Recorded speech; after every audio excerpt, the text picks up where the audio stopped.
शाम का सूरज अब खेतों के पीछे ढल चुका है।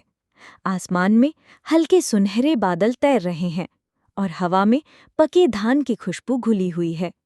कहीं दूर मंदिर की घंटी बजती है और पास के आम के पेड़ पर बैठा एक तोता शाम की पुकार दे रहा है। गांव के कच्चे रास्ते पर एक धीमे कदमों से चलता आदमी, जिसकी आंखों में थकान है पर दिल में कहानियों का भंडार। आज की कहानी उसी की जिंदगी का एक छोटा सा पन्ना है। तो आइए धीमे धीमे इस सफर की शुरुआत करते हैं। डाकिये का सफर। सुबह का सूरज अभी अभी गांव की गलियों में उतर रहा था। हवा में ओस की ठंडक थी और नीम के पेड़ों की पत्तियों से छनकर आती धूप ऐसे चमक रही थी जैसे किसी ने सोने की बारीक परत बिखेर दी हो। गांव के पोस्ट ऑफिस के सामने एक पुरानी हरे रंग की साइकिल टिकाई हुई थी और पास ही लकड़ी की बेंच पर बैठा रामलाल अपने जूतों के फीते बांध रहा था। रामलाल गांव का डाकिया था। पिछले 22 सालों से यही उसका काम था। लोगों के लिए खुशियां, खबरें, उम्मीद और कभी-कभी आंसू लेकर जाना। उसके कंधे पर टंगी भूरी थैली अब पुरानी हो चुकी थी।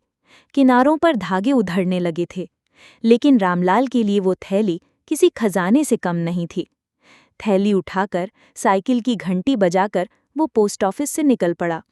रास्ते में सबसे पहले उसकी मुलाकात मोहन चाय वाले से हुई। अरे रामलाल भाई, आज तो जल्दी निकले, मोहन ने हंसते हुए कहा और हाथ में पकड़ी केतली से चाय कप में उड़ेल दी। रामलाल ने मुस्कुराकर जवाब दिया, चिट्ठियां थोड़ी ज्यादा हैं आज, और सुना है पंडित जी के बेटे की भी चिट्ठी आई है। मोहन ने चाय का कप उसकी तरफ बढ़ाया। तो पहले एक घूंट चाय पी लो, फिर चाहे जितनी जल्दी करनी हो कर लेना। रामलाल ने कप लिया और एक घूंट गरम चाय का गले में उतरते ही जैसे नींद पूरी तरह टूट गई। गांव की गलियों से गुजरते हुए बच्चे उसे देखते ही आवाज लगाने लगे, डाकिया अंकल, मेरे लिए चिट्ठी आई है। मेरी मम्मी को कार्ड आया क्या? रामलाल हंसकर कह देता, अरे आज नहीं, कल देखना। उसके लिए ये आवाजें रोज की थीं, लेकिन हर बार दिल में एक अलग गर्माहट भर जाती थी। रास्ते के बीच में वो एक कच्चे घर के सामने रुका। यहाँ शांता देवी रहती थीं। सफ़ेद बाल, आंखों में धुंधलापन, लेकिन उम्मीद हमेशा बरकरार। उनका बेटा पिछले 3 साल से विदेश में था। हर कुछ महीने में एक चिट्ठी आती और जब भी आती उनकी आंखों में बच्ची जैसी चमक लौट आती। रामलाल ने धीरे से थैली में हाथ डाला और नीले लिफाफे को निकाला। मांजी देखो, आपके लाल का खत आया है। शांता देवी की उंगलियां हल्की सी कांपी। सच? अरे बेटा, जरा पढ़ तो दे क्या लिखा है। रामलाल वहीं दरवाजे की चौखट पर बैठ गया और धीरे धीरे पढ़ने लगा। माँ, मैं ठीक हूँ, अगले महीने छुट्टी लेकर आऊंगा, आप अपना ख्याल रखना। चिट्ठी सुनते सुनते शांता देवी की आंखों से आंसू बह निकले, लेकिन होंठों पर मुस्कान थी। रामलाल बेटा, तू न होता तो ये खत शायद मेरे दिल तक पहुंचता ही नहीं। रामलाल ने बस मुस्कुराकर सिर हिला दिया। दिन चढ़ते चढ़ते धूप तेज हो चुकी थी, लेकिन गांव की पगडंडियों, खेतों और बागों से गुजरते हुए उसे थकान महसूस नहीं होती थी। हर घर पर कोई न कोई इंतजार करता था। कभी किसी शादी का न्योता, कभी पुराने दोस्त का खत, तो कभी बिजली बिल का नोटिस। दोपहर में वो एक बरगद के पेड़ के नीचे रुका, जहां पास की दुकान से गुड़ और चने लेकर बैठ गया। 2-4 बुजुर्ग वहीं आकर बैठ गए और बातें शुरू हो गईं। पुराने जमाने की डाक व्यवस्था, गांव में आए नए बदलाव और बच्चों की शरारतें। शाम होते होते थैली हल्की हो गई थी। सूरज ढलने लगा और आसमान नारंगी रंग में रंग गया। रास्ते में वो फिर मोहन की दुकान पर रुका। तो गुरु आज कितनी खुशखबरी बांट आए? मोहन ने हंसते हुए पूछा। रामलाल ने जवाब दिया, बस जितनी लाई थी सब पहुंचा दी। आज तो शांता मांजी की आंखों में खुशी देख के दिल भर आया। घर पहुंचकर उसने साइकिल आंगन में खड़ी की, हाथ मुंह धोकर चाय बनाई और एक पुरानी कुर्सी पर बैठ गया। खिड़की से बाहर देखते हुए गांव की शांति में उसे अपना दिन याद आया। सैकड़ों किलोमीटर की साइकिल नहीं, लेकिन हर दिन दर्जनों दिलों की दूरी वो तय कर देता था। उसने सोचा, डाकिया होना सिर्फ खत पहुंचाना नहीं है, ये तो रिश्तों में चुपचाप पुल बनाने का काम है। चाय की आखिरी घूंट के साथ वो अंदर चला गया। रात का खाना खाकर बिस्तर पर लेट गया। बाहर दूर कहीं किसी के घर में हंसी गूंज रही थी। शायद किसी ने उसकी दी हुई खुशखबरी अभी अभी पढ़ी हो और आंखें बंद होते होते उसके होंठों पर एक हल्की मुस्कान आ गई। धीरे धीरे रात और गहरी होती जा रही है। बाहर दूर कहीं झींगरों की आवाज और हवा में मिट्टी की वो सोंधी खुशबू फैली है।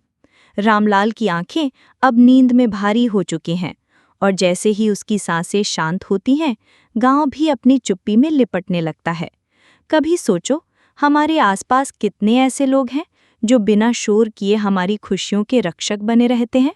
आज की कहानी यही खत्म होती है। और अगर आपको ऐसी कहानियों का ये सफ़र अच्छा लगा तो जुड़े रहिए। यही है द हिंदी वॉल्ट, जहां कहानियां आपको धीरे धीरे नींद की गोद में ले जाती हैं। धुंध का पुल। आगे की कहानी। मैंने बूढ़े आदमी का हाथ थाम लिया। उसकी उंगलियां ठंडी थीं, पर उनमें एक अजीब सी ताकत थी। वो मुझे धीरे धीरे पुल के बीचों बीच ले आया। नीचे काली पड़ जो की नदी में अब सिर्फ यादें ही नहीं, कुछ ऐसे पल भी थे जिन्हें मैंने कभी जिया ही नहीं था।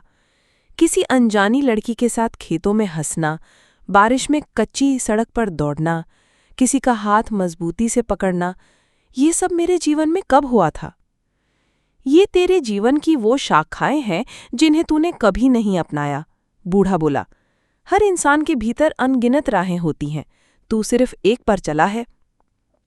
मेरे पैरों में कंपन सा होने लगा। धुंध अब और गहरी हो रही थी और उसके बीच मुझे अपने पिता का चेहरा दिखा। वो मुस्कुरा रहे थे, लेकिन उनकी आंखों में नमी थी। मैंने हाथ बढ़ाया, पर उनका चेहरा धुंध में घुल गया। अगर तू इस पुल के पार गया तो अपने जीवन की किसी और राह पर उतर जाएगा, लेकिन तेरे पुराने रास्ते मिट जाएंगे। बूढ़े की आवाज़ अब भारी थी। मैंने आसमान की तरफ देखा।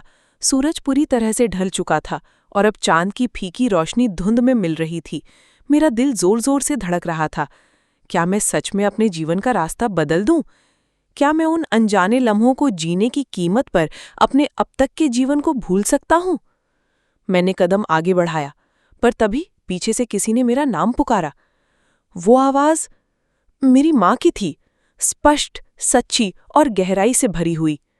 मैंने पलटकर देखा। पुल का शुरुआती किनारा अब बहुत दूर था, लेकिन वहां मेरी माँ खड़ी थी। वही साड़ी, वही मुस्कान, जैसे मुझे वापस बुला रही हूं। मेरे कदम वहीं जम गए। बूढ़ा आदमी मेरी आंखों में देखने लगा। फैसला तेरा है, लेकिन याद रख, हर राह की अपनी कीमत होती है। मैंने गहरी सांस ली और धीरे धीरे पीछे मुड़ने लगा। धुंध अब फीकी पड़ रही थी और जैसे ही मैं पुल से उतरा, नीचे की नदी फिर से साफ और चमकदार हो गई। पानी में चांद का प्रतिबिंब झिलमिला रहा था, मानो उसने मेरे निर्णय को मंजूरी दे दी हो। जब मैं घाट पर वापस आया तो वहां कोई नहीं था। बूढ़ा, पुल, वो अनजाने पल, सब मानो कभी थे ही नहीं। लेकिन मेरे हाथ में एक छोटा सा लकड़ी का टुकड़ा था, जिस पर बारीक अक्षरों में लिखा था, हर मोड़ का अपना समय होता है।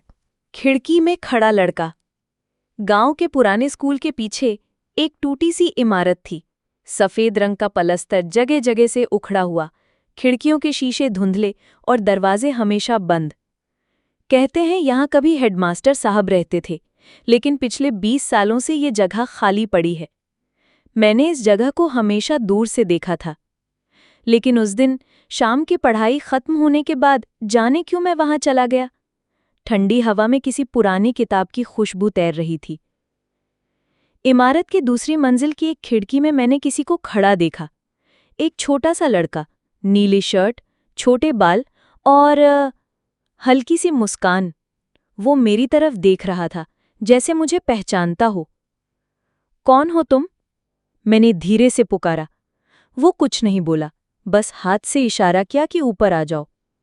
मेरे कदम खुद ब खुद सीढ़ियों की तरफ बढ़ने लगे।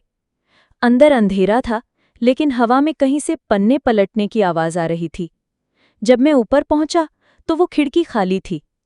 सिर्फ एक पुराना लकड़ी का बेंच था और उस पर रखी थी एक डायरी। मैंने उसे खोला। अंदर साफ सुथरे अक्षरों में लिखा था, मेरा नाम नितिन है और मैं हर दिन 4 बजे यहाँ खिड़की पर खड़ा होकर अपने दोस्त का इंतजार करता हूँ। पन्ना पलटा।